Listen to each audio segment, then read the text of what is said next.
देखो बेटा, 6.2 का लास्ट क्वेश्चन है ये। आपको बुक लेके बैठनी पड़ेगी और स्टेटमेंट पढ़नी पड़ेगी।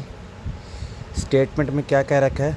दो मिरर है, एक पी क्यू और एक आर एस। दोनों को एक दूसरे के अपोजिट यानी आमने सामने रखा हुआ है।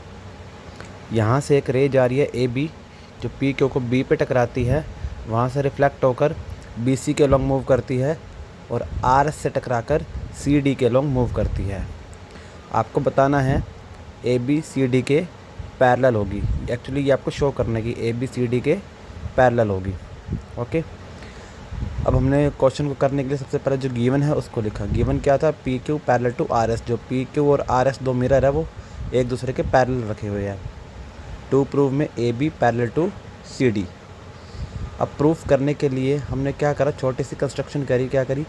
बी एम और सी एन दो परपेंडिकुलर ड्रॉ करे।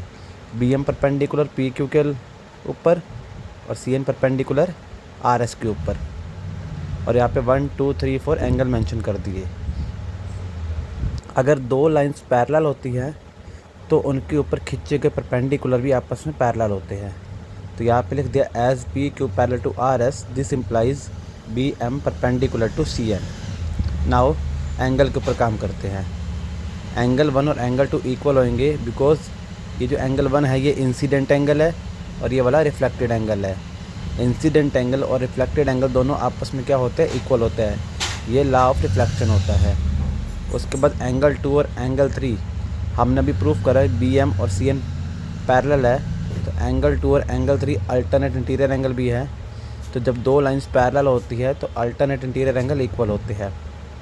1 एंगल 2 के बराबर आ गया। Incident angle is equal to reflected angle से 2 एंगल 3 के बराबर आ गया।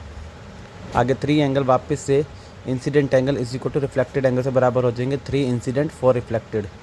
तो 1 2 के बराबर, 2 3 के बराबर और 3 4 के बराबर। यही हमने सॉल्यूशन में लिखा हुआ है। देखो 1 2 के बराबर रीज़न लिखा हुआ है, 2 3 के बराबर रीज़न लिखा हुआ है, 3 4 के बराबर रीज़न लिखा हुआ है। ये फर्स्ट हो गई, ये सेकंड हो गई, ये थर्ड हो गई।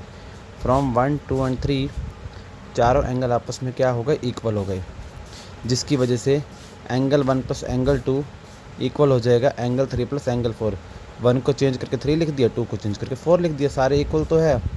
अब फिगर में अगर हम देखें 1 + 2 एंगल क्या बनेगा? ए बी सी, ये पूरा एंगल। और 3 + 4 एंगल क्या बनेगा? B C D. मीन्स ये पूरा एंगल अल्टीमेटली, ये पूरा एंगल जो है यहाँ से लेकर यहाँ तक ये इसके बराबर आ गया। अब देखो ये भी जेड ही है, मतलब ये अल्टरनेट इंटीरियर एंगल है और ये इक्वल आ चुके हैं। ये एंगल इक्वल तभी हो सकते हैं जब ए बी सी डी के पैरेलल हो। तो यहाँ पर लिख दिया therefore A B parallel C D. इसका रीज़न लिखा क्यों हो? क्योंकि अल्टरनेट इंटीरियर एंगल ऊपर इक्वल आ चुके थे। ठीक है, इस तरीके से ये क्वेश्चन प्रूफ हो जाएगा। है कौन सा? ये 6.2 का लास्ट क्वेश्चन।